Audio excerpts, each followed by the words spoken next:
देश की राजधानी दिल्ली में आजकल गायों और आवारा पशुओं का आतंक लगातार बढ़ता जा रहा है। सड़क हो या गलियां, यहाँ पर आने जाने वाले लोगों के लिए ये दिक्कत का कारण तो बनते ही हैं। इसके साथ ही सड़कों एवं गलियों में गायों और आवारा पशुओं का घूमना आम लोगों के लिए भी खतरनाक साबित हो रहा है। तिमारपुर विधानसभा क्षेत्र के अंतर्गत आने वाले मलकागंज वार्ड 13 से ऐसा ही दिल दहला देने वाला मामला सामने आया है, जहाँ मलकागंज वार्ड 13 के शोरा कोठी इलाके में रहने वाली 72 साल की कलावती नामक महिला को एक गाय ने सींग मार दी, जिसके बाद उस महिला की मौत हो गई। कलावती के पोते ने बताया कि 2 मई को उनकी दादी को गाय ने सींग मार दी थी, जिसके कारण उनके कूल्हे पर चोट आई थी, जिसके 2 दिन बाद ही उनका देहांत हो गया। 2 तारीख को दादी घर से आई थी बाहर बैठने गाड़ी पे।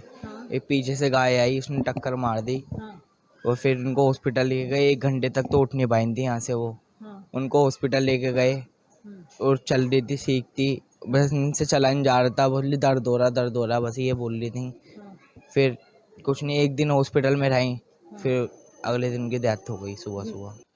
मतलब कि अपना बुजुर्ग इंसान थे, अंदर से आए, पीछे से यहाँ तक उनसे चला नहीं जाता, वो इधर बैठने के लिए आते हैं दिन में, सुबह शाम में। अब जैसे निकल के जा रहे थे, पीछे से गाय आई, उसने एकदम टक्कर मारा। अब बड़ी तेज, इतनी तेज गिरे कि उनकी कूल्हे की हड्डी फ्रैक्चर आ गई, और फ्रैक्चर आ गई। उनको 2 दिन हॉस्पिटल में रखा। अच्छा, जो गायें वगैरह है वो यहाँ पर घूमती रहती, शिकायत वगैरह कभी की इसकी? शिकायत हमने बोला भी है, गाय वाले जैसे आते हैं उनको बोलते हैं कि भैया यहाँ पर कम लाया करो, बच्चे खेलते रहते हैं। तो और गाय भी ना काफ़ी उनके साथ बछड़े हो गए, काफ़ी 8-10 गायें तो इकट्ठी आए थे, झुंड का झुंड। हमने गाय वालों को भी बोला कि भैया यहाँ पर ना गाय वाय मत लाया करो यार, इतना दिक्कत रहती है। तो वो खुद हमारे ऊपर गलत व्यवहार, मतलब कि बातें करते हैं। आवारा पशुओं का मामला केवल ये नहीं है। मलकागंज वार्ड 13 की हर गली और नुक्कड़ पर गायों का घर बन गया है, जिसके कारण न केवल रास्तों पर गंदगी बढ़ गई है, बल्कि हादसे भी लगातार इस क्षेत्र में बढ़ने लगे हैं, चाहे वो सड़क का चौराहा क्यों ना हो या आम लोगों के निकलने का रास्ता। आवारा पशुओं और गायों का खौफ पूरे इलाके में बढ़ता जा रहा है। जानकारी के अनुसार कुछ दिनों पहले ही एक छोटे बच्चे को भी इस क्षेत्र में गाय ने अपना शिकार बनाया था। हाँ, बहुत खौफ है। अब कहाँ तक क्या करेंगे? ये देखिए, बच्चे खेलते हैं, छोटे छोटे बच्चे हैं, कहाँ जाएंगे? पार्क बंद है, पार्क इतना ज्यादा। शिकायत वगैरह की है? शिकायत करी है, पुलिस वाले भी आए थे, सब आए थे, कोई इम्प्रूवमेंट नहीं है। गाय वाले तो ये बोलते हैं भाई हम 2 दिन बांध लेंगे, आप कंप्लेंट कर दो, हम 2 दिन बांध लेंगे। तीसरे दिन हमारी गाय फिर घूमेगी, आप क्या कर लोगे? ये मनमानी वाली बात हो गई। किसी की जान जाती है, कोई फर्क नहीं पड़ता, किसी को कोई फर्क नहीं पड़ता। हमारे साथ और भी बुजुर्ग महिलाएं, जब से कलावती जी गई हैं, आपके मन में भी खौफ होगा? खौफ हो गया है, रास्ता निकलना मुश्किल हो गया है जी। 1 दिन पहले तो उसको मार के गई, दूसरे दिन मेरी बहू को भी मार के गई, उसका हाथ उतर गया। और मतलब ये दूसरे दिन 3 तारीख को ही मार के गई वो है। और जब अगर गाय वालों को कहा तो उन्होंने कहा अपने बच्चों को बांध के रखो, हम गायों को कहाँ बांध के रखेंगे। अभी तक आपने इस मुद्दे पर लोगों का दर्द सुना, लेकिन अब हम आपको उन बेजुबानों का दर्द दिखाने जा रहे हैं जो केवल इस्तेमाल की जा रही हैं।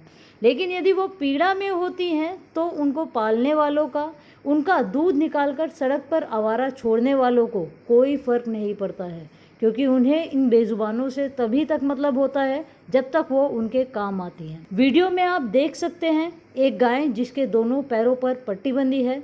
एक पैर का हाल ये है कि उसे खड़ा भी नहीं हुआ जा रहा है। ये तस्वीरें आपका दिल पसीज देगी, ये सोचने पर मजबूर कर देगी कि आखिर इंसानियत ज़िंदा है भी या नहीं। क्या इन बेजुबानों को केवल अपने आर्थिक इस्तेमाल के लिए पाला जाता है, या इन लापरवाह मतलब खोर लोगों को इन बेजुबानों का दर्द नज़र नहीं आता है?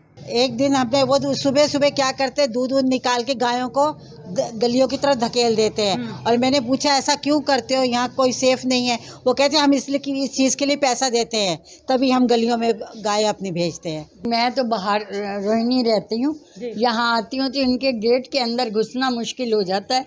आगे इतनी गंदगी होती है, गाय वहाँ खड़ी होती है, पूछिए मत हमसे तो। अच्छा, गाय होंगी तो गंदगी भी आएगी, गोबर वहीं पड़ा है, जगह जगह गंद पड़ा, मक्खियाँ आ रही हैं, गंद फैल रहा है।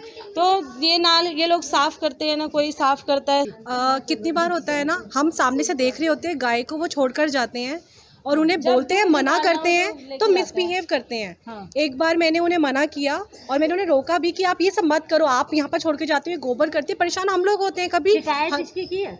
हम, हाँ, कितनी बार हम बोलते हैं और वो क्या करते हैं, जिस टाइम मैं उस गली से सिर्फ अपने घर तक आई हूँ उस टाइम पे सिर्फ उस 5 मिनट के टाइम पीरियड में ही ना वो लड़के उस बाइक पे जिस पे गाय को भगा भगा कर आते हैं वो ऐसे 3-4 राउंड मारते हुए भी चले जाते हैं। तो मन में ऐसा डर हो जाता है कि हम इन्हें क्या बोले, कल को कुछ करवर ना दे ये। स्थानीय लोगों का कहना है कि गाय पालने वाले बेरहमी से गायों पर अपना टैग लगाकर इन्हें सड़कों पर आवारा छोड़ देते हैं, जिसके कारण रास्ते में जो कुछ भी गायों को मिलता है वो खा लेती है। गाय पालकों की इस हरकत की वजह से न केवल क्षेत्र के लोगों के लिए यह खतरा बन गया है, बल्कि गाय पालकों की इस हरकत की वजह से ही गाय रास्ते में पड़ी प्लास्टिक की थैलियां खाकर अपने जीवन को भी खतरे में डाल लेती है। आवारा पशुओं का तांडव इस वार्ड में इतना बढ़ गया है कि बीच सड़क पर भी ये कभी भी आ जाते हैं, जिसके कारण कई हादसे भी हो चुके हैं। अब सवाल उठता है कि क्या उत्तरी दिल्ली नगर निगम के पशु विभाग के अधिकारियों को इसकी जानकारी नहीं है। स्थानीय लोगों का कहना है कि हमने कई बार इसकी शिकायत उत्तरी दिल्ली नगर निगम के पशु विभाग के अधिकारियों को की है, लेकिन इसका अधिकारियों पर कोई असर नहीं पड़ता है। अब सवाल उठता है कि इस मामले में हुई कलावती नामक महिला की मौत का जिम्मेदार कौन है। अब देखना होगा कि उत्तरी दिल्ली नगर निगम के पशु विभाग की लापरवाही की वजह से और कितनी जाने जाएगी।